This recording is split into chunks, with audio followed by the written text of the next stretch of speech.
دوستان خیلی مخلصیم، ارادتمندم. امیدوارم که حال دلتون خوب باشه.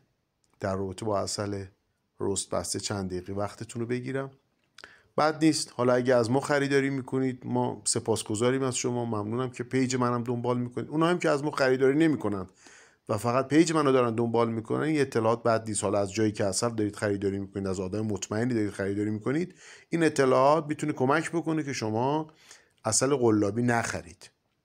خیلی ها مردم هایی که حالا کسانی که آشنایی ندارن با عسل، حالا با زنبور عسل، خیلی ها فکر میکنن این عسل فاسدی شده یا مثلا این عسل رو زنبور رو بهش شکر دادن این حالت شده، در صورت که اینجوری نیست.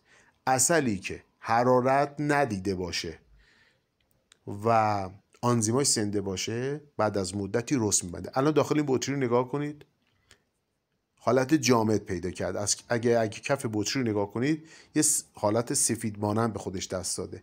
به این میگن عسل رست بسته. حالا چرا بهش میگن عسل رست بسته؟ به خاطر اینکه آنزیماش زنده هستن. علتش که این رست میبنده، این جامد میشه، به خاطر دمای هواست. یعنی اگه سرد باشه، یعنی اگه همین عسل رو شما داخل یخچال بذارید اصلا کلا حالت جامد پیدا میکنه. این مبنایی برای اینکه ما بگیم خراب شده یا نمیدونم این عسل رو به زنبور شکر دادن نیست.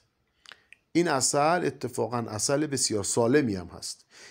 در رابطه با ساکاروز عسل خب متفاوته. این عسلی که ساکاروزش پایین تر باشه بهش میگن عسل های دارویی و عسلی که تغذیه شده باشه بهش میگن عسل های صبحانه، ما بهشون میگیم.